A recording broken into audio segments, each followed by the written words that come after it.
Assalamualaikum warahmatullahi wabarakatuh. Perkenalkan, nama saya Sutris, NPM 210100023, program studi Tadis Biologi, Fakultas Tarbiyah dan Ilmu Keguruan, Institut Agama Islam Negeri Meto. Video ini dibuat untuk memenuhi tugas UTS Biologi Umum dengan dosen pengampu Ibu Asih Fitriana Dewi MPD. Di sini saya akan membantu Anda memahami materi biologi tentang sel hewan dan sel tumbuhan. Apa yang dimaksud dengan sel? Dalam biologi, sel merupakan kumpulan materi paling sederhana yang dapat hidup dan merupakan unit penyusun semua makhluk hidup. Sel mampu melakukan semua aktivitas kehidupan dan sebagian besar reaksi kimia untuk mempertahankan kehidupan berlangsung di dalam sel. Yang pertama yaitu sel hewan. Sel hewan adalah nama umum untuk sel eukariotik yang menyusun jaringan hewan. Ciri-cirinya yaitu bentuk sel bermacam-macam dan bisa berubah-ubah, ukuran sel kecil, tidak memiliki dinding sel, memiliki matriks ekstraseluler, memiliki lisosom, tidak memiliki peroksisom dan glioksisom, serta elastisitas jaringan tinggi dan tidak ada dinding sel. Struktur dari sel hewan, yaitu yang pertama adalah membran sel. Fungsi dari membran sel yaitu adalah mengatur keluar atau masuknya setiap zat dalam tubuh hewan tersebut.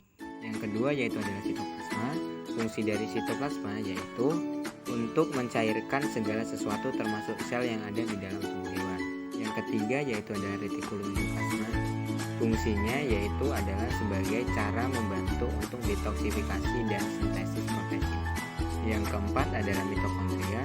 Fungsi dari mitokondria adalah kemampuannya untuk menghasilkan energi bagi hewan tersebut, kemudian memiliki peran penting untuk respirasi seluler. Yang kelima yaitu adalah lisosom.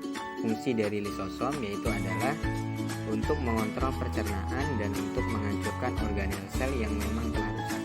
Yang keenam yaitu adalah vakuola. Fungsi dari vakuola yaitu tempat penyimpanan bahan makanan dan sisa metabolisme. Yang ketujuh yaitu badan Golgi. Fungsinya yaitu untuk membantu proses pembentukan lisosom atau proses bagian protein dan pembentukan pada membran plasma.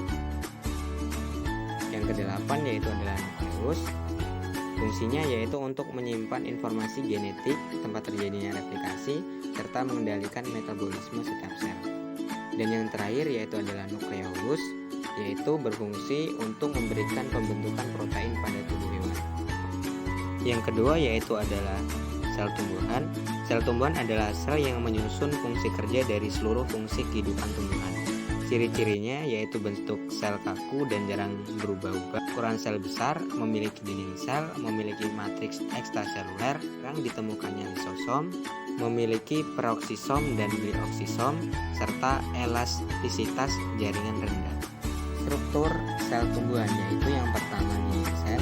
Fungsinya yaitu untuk menjaga bentuk sel tumbuhan agar tidak berubah. Yang kedua yaitu membran sel, berfungsi untuk melindungi dan mengatur pergerakan zat yang masuk keluar sel. Yang ketiga yaitu kloroplasma, yaitu berfungsi sebagai tempat berlangsungnya fotosintesis. Yang keempat yaitu adalah nukleolus, yaitu berfungsi dalam proses sintesis protein. Yang kelima yaitu retikulum endoplasma. Fungsinya yaitu untuk membentuk dan menyalurkan bahan-bahan yang dibutuhkan oleh organel sel. Yang keenam yaitu adalah nukleus. Fungsinya yaitu untuk mengatur seluruh kegiatan sel itu sendiri. Yang ketujuh yaitu adalah mitokondria, yaitu berfungsi sebagai tempat penghasil energi. Yang kedelapan yaitu adalah vakuola.